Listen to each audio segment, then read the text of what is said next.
Hey, what up? It's Brad with Home Love Construction, and welcome to the Critical Path Podcast. I have an awesome guest here with me today, Jason Avery of Avery Construction Design Cabinets, LLC, constructing success coaching for contractors. And are there any other businesses that you want to mention here, Jason? I just launched a business with my wife, and that is the Glow Therapeutic Spa in Brooksville, Florida. There we go. So, Jason, why don't you introduce yourself, tell these people who you are and what you do. So Jason Avery, the owner of Avery Construction, now 13 years in business, started as a team of just a few guys doing labor, and now there's 45 people out there every day. I've positioned myself to work on the business as opposed to in the business. I'm the recruiter of new talent. I'm the trainer. I'm the incentivizer. I'm the head cheerleader. I'm the face in the marketing, but I'm not the guy swinging the hammer. Yep. And as I've opened up my time, I went on to partner with a couple of my best designers and open a cabinet factory, which now wholesales to contractors like myself, like yourself on occasion. Yep. And with that, we've now grown a team of 6 people working in the shop, 2 managers, 1 inside and 1 outside. And then I got my 2 partners in that business. So consumes a small amount of my time, but comes with another vertical. Mm-hmm.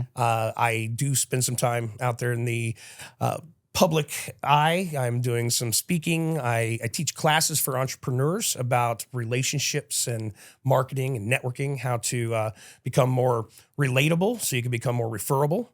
Yeah. And then through that, I also specifically coach contractors. I find that most of our fellow professionals in the field are great at the trade, but many of them lack some of the business skills or business savvy they need to grow the team, to manage their profits, to manage their cash flow so they don't rob from Peter to pay Paul. You know, sometimes there's an iceberg dead ahead, and, you know, can they see it through the fog? So, or can they see it through the $500,000 in their bank account? It's a little term I refer to as cash flow rich, but profit poor. Yeah. So I spent the last year, purchasing commercial property and renovating it and setting that up for my wife's business to launch. But I put a little time in each of my companies each week to just help keep pushing them along. But I like to look at myself as a person who develops and grows teams and strategy and backs it up with a process and a system that is effective so that we can go out there and get results. I want to empower the people around me to grow and, have no ceiling, help them knock down the barriers in their way, see a bigger vision for themselves in the end. Because the more success stories I can create, the bigger the success is for me, just going along for the ride with them. So yeah, that's kind of who I am in a nutshell. Yeah. And I would actually toss my hat in as one of those success stories for sure. So when I first met you, maybe you remember this, I think our first meeting was first I met you when you came to my BNI chapter and spoke there. It was like the last time you ever did that was at BNI Pinnacle. I think that's what you told me. So that's like one of the last times that you did that with the transfer of ownership, whatever. But then after that, we set an appointment and I came down to Designer Cabinets and we met and you walked me through. You're like, Brad, there's 5 ways that you can make more money in your business.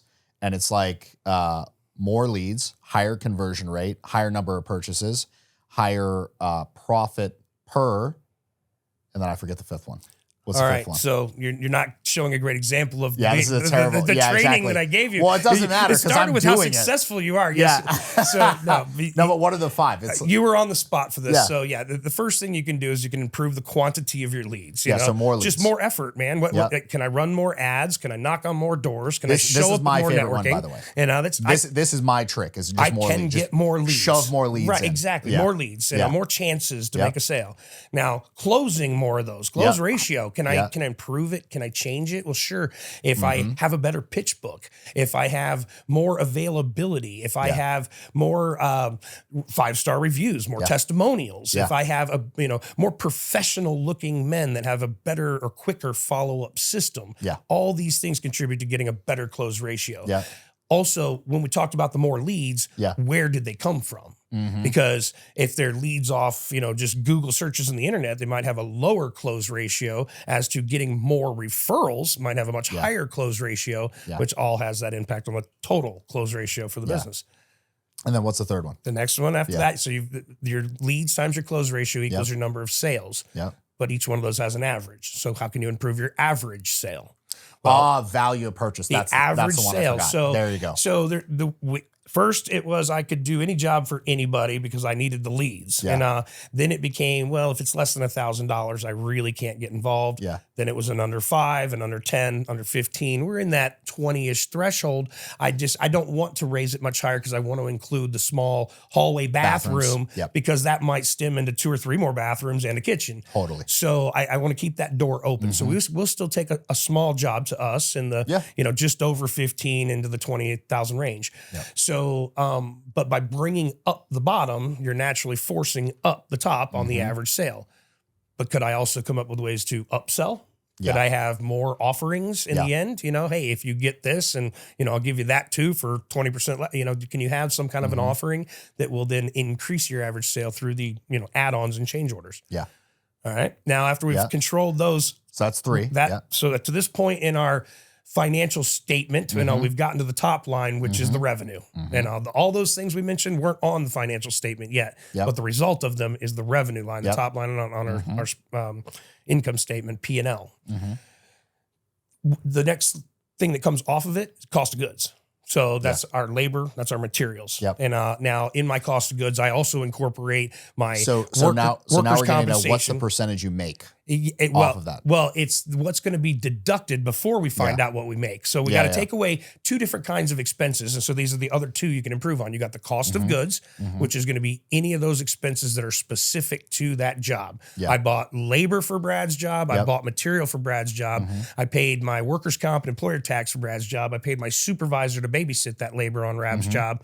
Brad's job, and then somebody's job. Right. So can I just improve that by 10%? Yeah. And can I find ways to buy my material in bulk to get it cheaper? Can I find ways to get my labor cheaper? And that's not always the best solution. Yeah. If I can just drive more revenue and not let my current labor and materials go out of control, I can actually improve by 10%. That's right. By just doing more volume at the same, expense structure. Yep. And then, so after I deduct those, that's our whole strategy, by the way. So after I take away my cost of goods, the specific ones, now I get to what they call the gross profit. Yep. But now I got to take away the overhead, the other expenses that weren't specific to Brad. I had to buy general liability insurance, have vehicles or gas or tooling. I've got all these other, marketing expenses, telephones, everything that goes along with being in business just to begin with. It doesn't specifically relate to you, but it spreads out on all of the jobs. So, take away those expenses. Can I improve them by 10%? Can I get a better cell phone plan? Can I get a better insurance, rate? Those things can reduce it by 10%, but the same, I can just drive more revenue at the top, keep these expenses the same, and by percentage, they will improve. That's right. So as a percentage of the total, that's what, I was talking to somebody about this the other day, but in contracting, there's kind of how in rockets, there's an orbital velocity. Once you get a rocket going so fast, it won't fall back down to Earth. It'll stay out in orbit. Do you know that? Are you familiar with that concept? Okay, I've heard concepts like this. I like to watch science programs. I haven't heard that specific theory, but go ahead. Yeah. So there's a specific thing of once you get it up to 17, it's about 17,000 miles per hour, any object, right? Then at that point, it will not fall back down to Earth for many, many hundreds of years, right? Because there's a little bit of slowing that goes on, but it's very easy to keep it up in orbit. So in contracting, I like to think that there's actually a very similar thing. And I think it occurs around that probably $3 million a year, threshold of once you get above that, then those things at the bottom line of the financial statement, you can use the same amount of overhead to add another $1 million. You can add another $1 million in top line and you don't have to touch that bottom the overhead at all. So give me the same overhead. And I'll say yes and no. And because I would say that when I got, when I got started, it was, $1 million to $1.5 million a year in sales because that's what I could sell by myself. And but then as I grew a team of people, 3.5 million did open up some doors. Then as you get into that 4.5, 5, that's about where I'm at now, is that 4.5 to 5 threshold every year for the last 4 years consistently. It gets challenging again. It's because you want to grow. You're not quite big enough to be a big company, Yeah. but you're a little bit too big to be a family-owned business That's anymore, right. you know? Yeah, and, that's and right. so you have to start adopting some more overhead to make the process Yeah. better to glue the team together. That's right. You know? And so the challenges don't go away right after that and Yeah. stay gone. But Yeah. I was golfing with a very successful businessman who's retired after selling his construction business for like something $70 million. Wow. You know, they would do airports and things like that. Yeah. But he said that, when he first started off, just like us, he said, until you got to about that 7 to 8 threshold, and that's when he claimed that it opened up and it got easier to build upon itself. You know? Yeah. But, hey, you know, most businesses don't make it through the first 10 years. That's you know, right. some don't make it through the first 3. And Avery Construction's 13 under its belt. You're right there with me. Yep. You know, Yep. and you know, heck, the cabinet factory now we're it's almost 7 years. You know? Really? So yeah. Wow. So Because when I first met you, that was a newer business. Now, again, for the first 5 years, that business was flat. It made no money, you know. But I always knew that the first customer, Avery Construction, had enough business in there to keep the lights on until it could stand on its own feet. And with that, I gave it the time it needed. You know, if it was if that was my sole income, I would have had to shut it down a long time ago. I wasn't able to pay the mortgage for 5 years. You know, but just keeping it steady and even. Now, finally, it's become a profit center. There's a dozen contractors that buy from me really regularly. So we've been able to grow the team, just make more of an assembly line out of it, just pumping them out, faster and better. I love that. My next challenge is going to be having more temporary storage until I can get the things out of my shop. But hey, that's good problems to have, right? Exactly. Yeah. Just pumping your product out. So one thing that because I'll interact with contractors who, find us through the page or our Instagram or whatever. The biggest question that other contractors have is, how do you get out of the field? Like, how do you get out of having to be in the field, supervising your guys to where when you sell something, you aren't then just sucked into being in the field and you can actually go out and sell more. You've told me this story before, but I want you to tell me in a new unit at a time, like, how did you do that? Because I love this. This is fucking great the way you did this.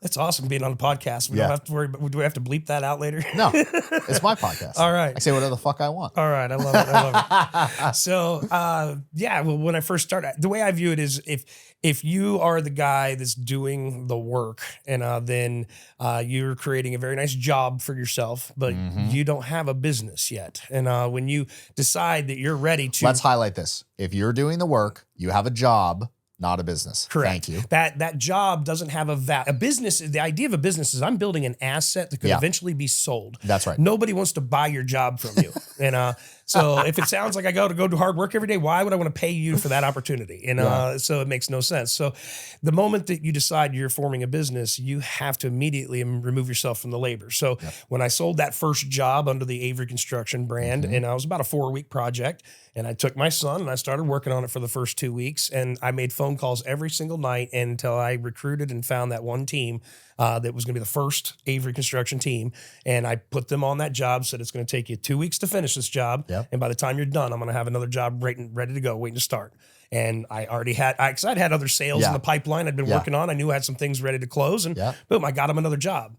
As soon as I had 2 jobs waiting for them, I couldn't let my customers wait that long until they freed up, next month. So I went and I recruited the next team, and I got the second crew. And then once I had 2 jobs waiting on them, it was the third, and then it was the fourth.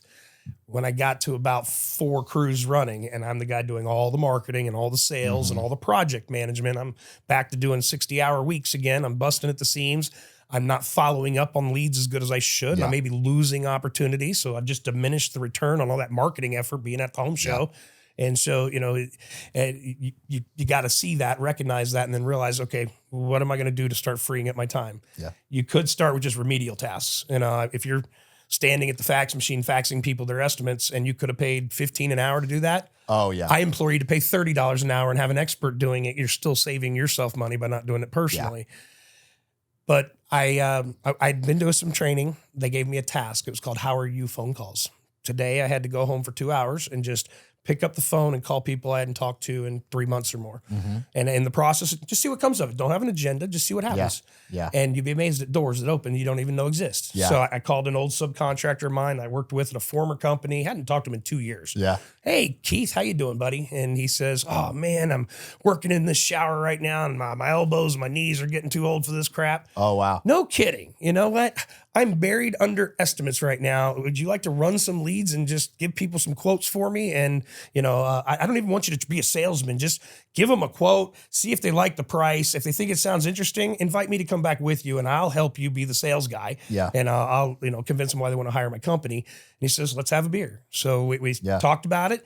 It would have been a risky proposition for him to kind of give up the work he's doing in order to just do commission sales. So, we thought it through a little further. Well, you know what? You're a technician. You understand the process of the job. I'm spending a lot of time just driving around to my 4 different job sites every day, checking up on these teams.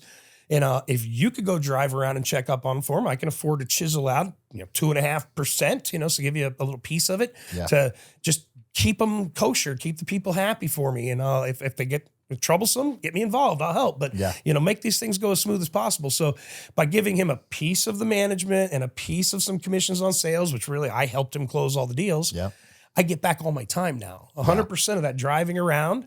I'm still able to, he has a specific report and specific pictures that he's going to send me every day. So I still get to see the jobs as if I drove over there. I can still help be a manager. I can still help be a salesman. But by eliminating all that time, how much time do you go to drive back and forth to do estimates for people and only 20% of them are buying? So you wasted 80% of your time, gas, mileage, not just giving an estimate, but all small talk. And 20% is probably that's probably a high number.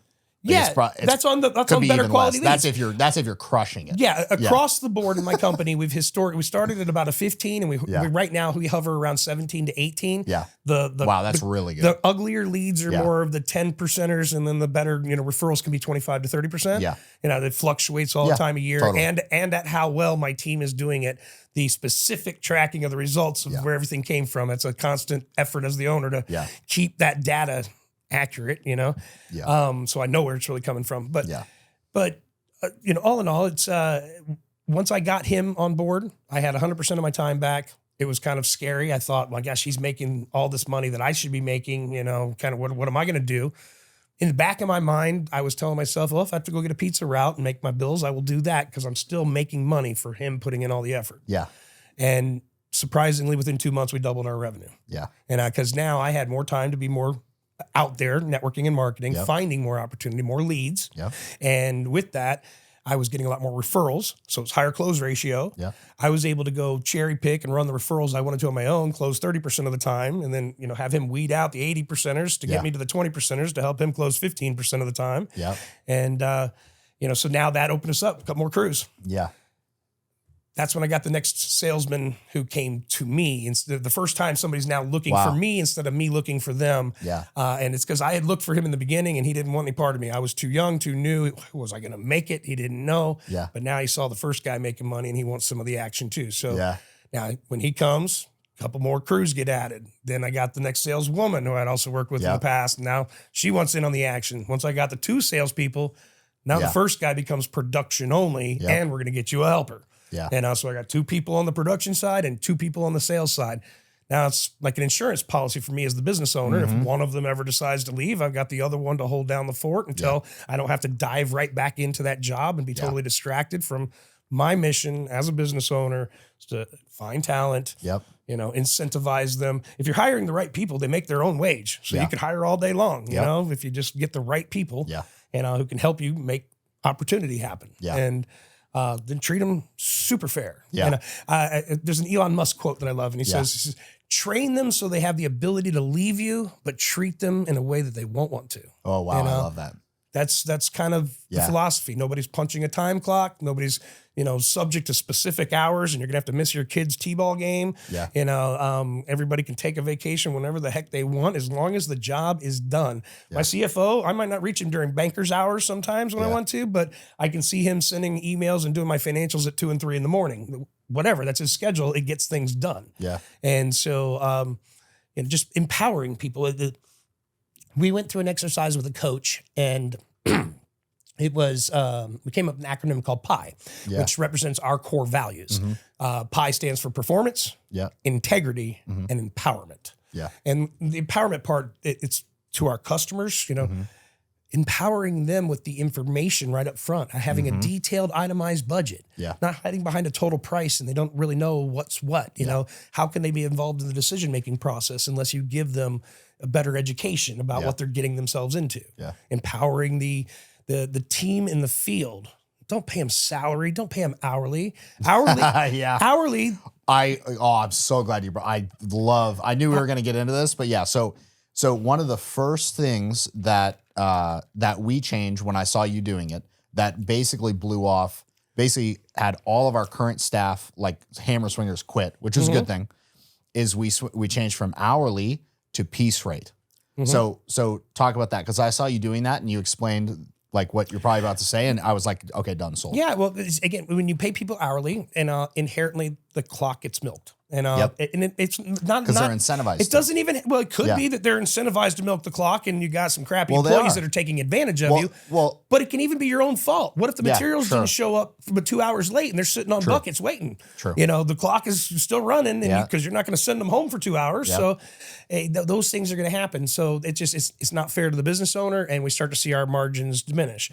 If we pay salary, inherently, we're going to keep asking for more. I need that job done. Can you come in on Saturday? And there's no extra for them to come in on Saturday, so they're just doing it inside of the. Eventually, you're going to push them too far, and then they're going to find grass is greener on somewhere else, and then you're back to square one, and that is how costly to you by the time you recruit, find, train, and go through the learning curve, go through the lack of production in the meantime while they're going. All that stuff costs you dearly. So. Piecework's the only fair way. And I set a realistic budget, thinking of it, putting myself in their shoes. If I had to go do the task, if me and you were going to drive over there and do that demo ourselves, how long would it take two of us to knock that thing out?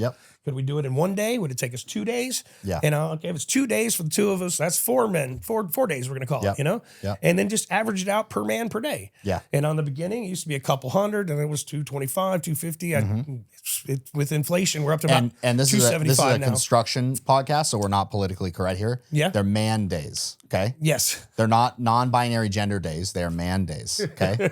Yes. There are women in construction. There are. We have tons of female employees. My best sales designer ever. And you know why? Because the men sold like technicians, and she sold the experience. And who buys from us? It's the women. And if you can sell the woman the experience 100%. of, we're going to go to the granite yard, and we're going to pick out the colors, and this is going to be so much fun. It's that be experience. A game. Yes. Yeah.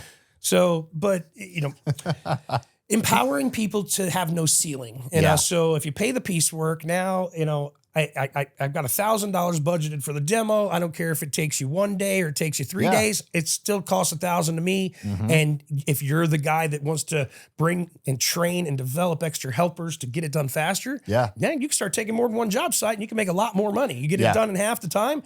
You could either take your time off, be with your family, quality life, or make more money. I don't care. I'm going to incentivize and empower you to do so. But also, if you're the guy that you're just comfortable coming in late and you're going to take a few cigarette breaks and a long lunch and leave a little early, it's going to take you longer to get it done. If you're okay with it, I'm okay with it, as long as we keep the customer okay with it. If they know, are communicated with, here's the schedule, it'll be done by Tuesday, but no problem. And I don't have to be the boss that comes in cracking the whip, sounding like a greedy jerk, more mush. And okay, work at your own pace. Whatever. If you're comfortable, I got a place for you. If you're faster, I got a place for you too. And being able to open yourself up to working conditions that people, love, because the freedoms that come with it. Sometimes the freedom's more important than the money. Yeah, that's right. Yeah. And what they're able to do, like with that freedom. So, okay. So one other thing that you talked about in how you got out of the field is, I don't even know if you realize you did it, but you said that, 2 weeks into your first job, you got somebody to finish that job and told them, I'll have a job waiting for you, because you knew you had a pipeline, but you didn't have a sale yet. A lot of people that I talk to get stuck on, what if I don't have a job? And your response to that is probably, you're going to figure it out. You're going to go get one.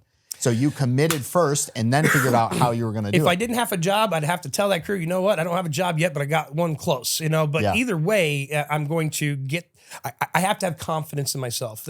I think, you know, entrepreneurialism, it kind of maybe comes more naturally to those who are gamblers, you know, because it is a gamble. But it's a gamble, but I love that. I think it's more of a calculated risk because I'm betting on myself. I'm betting on myself to come through the confidence that I will make it happen. I'll figure it out no matter what. So when I started Avery Construction, I started on a shoestring, and I had been working for others. I had a nice 6-figure plus, you know, with vehicle, with gas cards, with kind of an opportunity, and I gave that away to start all over again at the bare minimum. And I got my first big contract, you know, that I was going to close for them. That they wanted to fire their own project manager, hire somebody new, and I wanted to fire the company I've been with and be me new. And so it's just timing where that one good job deposit coupled with my dad's kicking the ass. And he said to me, why do you still work for that asshole? He says, why don't you do this on your own? What if I loaned you 10 grand? Would it help you get started? That 10 grand wouldn't have done it, but that and the one job deposit together gave me the courage I needed to pull the trigger. It was, you know, a rocky start at first. That one big fat commercial job ended up trying to leverage and take advantage about a year later. And but I had enough other jobs in the pipeline that I was able to float through. I was able to fight them off, and in the end, they had to pay me everything I was due because, you know, I was in the right and they weren't. But that leveraged moment that they had me upside down by about 20 grand when I'm brand new in business could have put me out. And, but I persevered and just believed I can do this. I can, you know, sell my way through it and produce good jobs and good profits. And I did. And then, you know, eventually it lightened up when I finally got Avery Construction to the point where, you know, I had some comfort. I had excess of cash, you know, I have excess of time. What did I do? I put all of it right back in risk again by opening the cabinet factory. And I made no profit for 5 years, and it took me that long just to get my money back. And but I fought my way through until I was able to get cash flow positive again. Then I went ahead and dumped it back into my wife's business to the spa to go ahead to go like, buy commercial property and renovate it. And I had to put all of it on the line until I could get it finished. Then I could borrow back against it to pay over time, but, you know, create another, you know, chunk of equity in that through the improvement. Now reinvesting into the spa, starting in that building that we just did. So just, it takes a little bit of gambling, a little bit of, you know, I'm going to push my chips onto the table, but with the confidence behind it that I will make this happen. Have you read the biography on Elon Musk? I haven't. No. No? No, not yet. Oh, dude, you would love that. Okay. Dude, you want to talk about somebody who leaves their chips on the table? Okay. That guy does it on another. I witness it on the news level. every other day. You know, when you buy a Twitter just to change the, you know, the First Amendment to preserve free speech is why he for the First Amendment, man. To preserve that free is speech insane. And to destroy the woke mind virus. Absolutely. Those are the two reasons he bought Twitter. He said absolutely. Yeah. So another thing that you did is when you open your cabinet shop, you actually use that as an opportunity to, in your words, marry two of your top producers. Can you talk about that a little bit? Sure. Because I think that's just genius from like talent retention. Yep. So, I mean, they approached, we had all come from the same place together where we did run a cabinet factory. That former employer's biggest mistake was the factory was for his own purpose only. He was a contractor that had his own cabinet factory and his own granite shop. Well, that's a lot of overhead to carry for the production value of sell one to contract. other people? No, he didn't. Oh, that's insane. He was just that's why he was different than the rest of us, because he did it all in house. But he assumed all that liability, but also with all the value of the shop rents and the electrics and all that. He had big box trucks, vehicles. I employ men who come with a craftsman who has the right skills, has their own truck and their own tools. And they don't want your tools. And those are the people that I hire. Yeah. And when I used to have to provide trucks with him and tools with him, the tool loss per month was probably a $40,000 bill of just damaged stuff, damaged equipment left out in the rain. Just not taken care of. They didn't clean the mud out of the spray gun. That kind of stuff. So, I started under a different format that we're going to alleviate ourselves from a lot of those expenses. Yeah. But go back to the original question again. Take me back to it. Yeah. So marrying your people by starting the cabinet shop. Yeah. So anyways, when they kind of came to me and said, man, we should get a cabinet shop going again. And I said, well, you want to put your money where your mouth is? Because I'm willing to do this with you. And In any other business, if it was just, two people, I would never want to be less than 51%. But in this particular scenario, there's two of them. And it broke down to, originally it was like a 40-40-20 deal. When a little more money needed to come up, we just traded in some equity. So now it's like a 42-42-16 deal. Yeah. And but while I own less than half, I have a majority stake. And if me and the other majority owner didn't agree, then there's the tiebreaker. Yeah. And I figure if two of them gang up on me, I must be wrong. And so fair enough. Yeah. But just by getting them an invested interest, now kind of married them to me from the construction standpoint. Yeah. And this is a theory that you love this idea. And I'll tell you, while it's less than perfect, it worked for, many, many years. Then how long have those people been with you? Well, so Danita has actually been gone from me now for 3-4 years. She's the owner of another fellow company of ours, West Shore Construction. She's 50% owner. So wow. Danita had gotten married to a gentleman, Scott, who was invested into that business. Unfortunately, several years later, we lost Scott in a fortunate accident. But, but Danita is still, she's an owner of West Shore Construction. She's a great, another great resource in the kitchen, bath industry. But she's, but she's still my business partner in the cabinet shop. And Danita and I have so much history. We've known each other for 25 years. We've worked at 3 different companies together, over time. Rob, Rob is still with me today, but Rob is, nearing towards retirement over the next couple of years. So he's starting to withdraw from the construction side finally and putting more of his time and attention into the cabinet factory as he wants to grow up that, that nest egg, which we share in.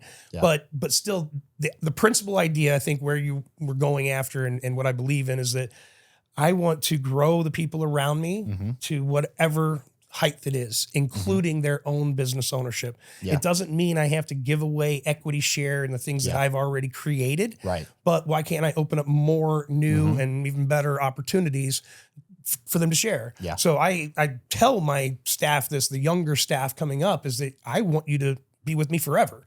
And when you get to the point where you've outgrown me and it's time that you need a business going and you've got that great idea, please talk to me about it first, because I probably want to invest into it with you, because I've got all this time and history and working side by side and training with you. I know that you're going to be successful and I want to be a part of that. So, we don't ever have to let it go. And I'm fine with my team making money on the side, having side ventures. I mean, that's what creates successful people. It's, I've got 5 different hats that I wear throughout the week. You're the same between your construction, your video work, all the different things you got going. So that is the true definition. I have a multi-million-dollar buddy that I go golfing with. He used to be the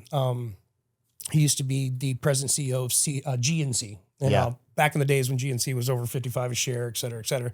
After he left, they went way down, and they eventually spiraled. So he's the CEO of GNC, the supplement, the multi-billion-dollar supplement company. And as they were, after he left, and as they started falling before they got to bankruptcy, he starts buying up their stores. So he owns he owns a good fistful of them, and he owns a lot of other invested interests. But when this man talks, I listen. And he's always told me, if you want to be truly independently wealthy, you need to have at least 7 different revenue streams.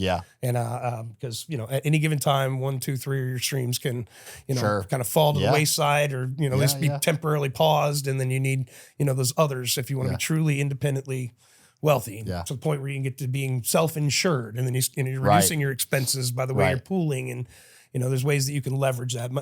Money makes more money. And I think Mr. Wonderful on the Shark Tank says it best. He says, I view my dollar bills as soldiers. I send them out to do battle, and I tell them to take prisoners. And that's really how I look at it too. What I've already done is conveying into my vision going forward. My intent is that eventually Avery Construction will be at a level that I'm comfortable letting go. I feel the nest egg, is pretty decent. I maybe never let go of 100% of it. I may maybe only let go of 80% of it. And for 20%, I'll be the John Morgan of Morgan & Morgan. I'll be the mascot, the face on the door on the TV commercial, whatever. But the point of that money is not because I'm now ready to retire. It's because I want to use that money to make it go faster now. And my version of faster isn't going to be to get into a whole new line of work I don't know. I want to buy part of the electrician and the plumber and the air conditioning guy. And I want the independent operators. So I've got my eggs in different baskets and chances, but then I can also, team build them to work together as a power team concept that each other can grow. I want to take the guy there's different levels of management. I've been in a in my 20s, I worked in a company that went from 9 million to 20 million, and it was very corporate America. I had to wear a tie every day and the itchy khaki pants. Yeah. And, it was uncomfortable, and everybody's got all these rules, and, I didn't like that. Yeah. I learned how to do it, and that's where I learned financials, how business has grown. It's just that mathematical formula we started with. But by I don't want to go back to that. I liked being in the family-owned business when I found the kitchen and bath remodeling in the beginning, because I would show up on the estimate with my sweaty T-shirt because I'd just been managing a job, and they would all of a sudden drop their guard and treat me like I was the expert of everything. Yeah. I was more trustworthy than the guy who used to dress like a salesman in suits and ties and stuff like that. Yeah. Where they always put up their guard and fought me every step of the way. Yeah. So I like the idea of the small business. I'm really good at getting the small business from 0 to 60, super fast. Yeah. And that's what I want to do. Find those guys that are $500,000, $1 million, and first be their coach to see if they're going to respond, to see if they're actually going to take in the input I'm giving them and apply it. Because if you're not going to do anything I say, then there's no point. Yeah. But when you are the person that listens, well, now let me coach you for free as your partner. Let me invest into you. Get another truck on the road. Get it, move it a little faster. Get gas on the fire. So that's kind of my vision for myself, is to take that nest egg from the first sale, multiply it times 5 or 10 over the next 5 years, sell them back their equity at a higher percentage. Yeah. And then where do I go? I'm going to be the next Tony Robbins. I'm going to be on stage in an auditorium. I'm going to be motivating the masses. Yeah. Because, you're and smacking microphones. Yeah. So the idea is, I think I did all right as a dad. Probably could have done better, but I did all right. Yeah. I'm doing good as a granddad now, for sure. I've, been a good husband. I've been, successful in business. What's after that? When the kids are gone, is anybody going to remember you? One of my favorite movies is Troy. Yeah. And Achilles' mother said it before he left, basically is, when your kids are gone, nobody's going to remember your name. Yeah. But if you go and do that battle, and they're going to, you're never coming back, but they're going to sing your songs about you through the ages, kind of thing. Yeah. So how many people can I boldly impact? How many people can I give them a swift kick in the ass to go do something amazing with their life after this? Give them the courage, give them the inspiration they needed. And so I think that's how legacy is created. And I think that's what's fulfilling to me. Yeah. I live that every day. What am I doing today to get me closer to that goal?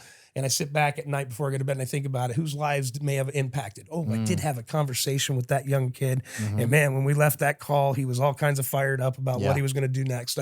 One person at a time, how many can I change? And with that, I think that's how I sort of imprint on people so that they don't forget me. I kind of learned it organically after going through a bunch of training myself and then reflecting back and saying, I'm never going to forget the trainer who taught me that. Yeah. And then when I realized that, I said, now I want to have that impact. You want to be the trainer. Yeah, I want to be the trainer. What drives you? Because obviously you're like a very driven individual. Like construction is an industry where you get a lot of adversity, let's say, right? Potentially. I mean, I think you do a really good job of mitigating that. But bro, it's still fucking construction. You're still getting kicked in the teeth every couple months.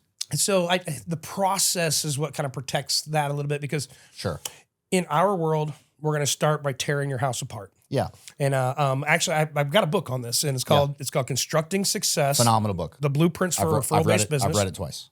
And so it talks about in there what I call the customer experience roller coaster, which is all those emotions, the highs and the lows. So, yay, we're going to remodel. That's exciting. And then, oh, no, me and the husband aren't agreeing on what we're going to spend money on and how much it's going to cost. And so now, this whole thing is getting a little uncomfortable.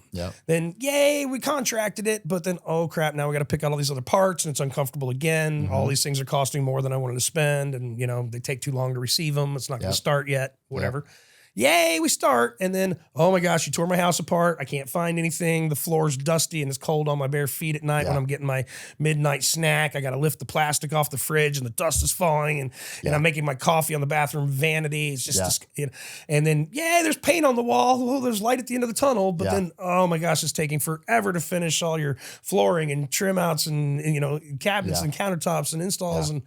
And so when people are done, they're just done. They're sick of it. And that's strange. I don't want strangers coming to my house anymore. I'm sick of that. I don't want you handing me any more change orders. I'm sick of that. I don't want you to, Tell me why that's going to be delayed for another week. I'm sick of that. People are sick of it. So, I mean, we try to change their attitude at the end with gifts and, lots of compliments about their designs. And, but it's a roller coaster ride. And so, if we want them to like us and tell good stories about us and refer us to their friends and family, though, we got to control those emotions, along the way. Yeah. So, did that answer the original question? No, but it's I kind of go on tangents sometimes, and I lost my train. You? The drive. So the drive for me, I live for multiple things, man. I live for multiple plates spinning, the energy of it, being on top of it. I mean, when I'm in downtime, I love, to play Texas Hold'em or poker on my phone, just statistics and math and solving problems. To me, each of the businesses is just a mathematical equation that I need to solve. I always loved my math. And again, just seeing the results, seeing the success, seeing how many people, again, am I creating? So when I go down the list now, I have 6 different people that are doing 6 figures or better on my staff. And I've got 2 and a half, awesome. That are kind of right behind them. That'll be there in the next year or 2 at the most. And so how many more of those can I create? And along the way, if you go down my financial statement, after I put money towards all the labor and materials, and then I pay the supervision team, and then I cover that overhead, there's really 5% left for me at the end of the day. Yeah. It's not a big nut, 5%. But, when you get 40, 50 people out there doing it, when it's 5% of millions of dollars, and, that starts to come back around, and now it empowers me to now take that, put it into the next thing. Can I create more success stories over here? Multiple ways to protect that stream, and then more that I can then do back again for the community. So, as we grow, as we create more profits, it's definitely given us more ability to help causes. I do an epic ranch party every year, and there's a different charity that benefits every year. Yeah. And so we're up to the point where we're raising anywhere from $13,000 to $15,000 a year for a particular just one charity in one night. Yeah. Then, throughout the year, doing little things like for wheelchairs for kids, build them a handicap ramp or widen some doors, turn a bathtub into a wheel-in shower, for less fortunate families that, need it. They got a child that needs it. And, things like that throughout the year. Can you, deliver to the food banks, what can the Palm Harbor, it's my backyard. I do tons of business. There's like 40,000 people that still are food insecure. Yeah. It's like, crazy numbers. So these are the things that drive me. The more that I can build and grow and, create these other people that are doing well, then the more it empowers me to be able to go do more for other people. Because again, it's all about just how I'm driven by how many lives can I impact? How many people look at Jason Avery and go, wow, that guy's awesome. Yeah. That feeds dude. Me, Yeah, totally. So amazing. Awesome. I love that. What, if somebody watches this and they're like, holy shit, that guy's awesome, which you should, how can people work with you? Because you work with contractors, do you not? Yeah, so I do. And so I've been on record in public on podcasts saying I don't look at other contractors as competition. There's plenty of room for all of us to collaborate and make each other's lives so much easier, so much better, because we all have different scopes of work that we prefer. We all have different geographies that we prefer. We all have different times a year that we can handle more or less, or, certain small job limits, or, just types of, whether it's financing or insurances or investors or all these things. So there's opportunities that I'm not trying to be everything to everybody. I stay in my lane. I know what it is. And while if we spend time together, we'll figure out where the overlap is. And then we'll figure out, hey, all these on this side go to you and all these on this side come to me, and we can funnel them all day long. Yeah. So trying to, befriend and build that partnership with my fellow contractors, just to know who's the right guy for the right job, at the right time, and be able to pass those along.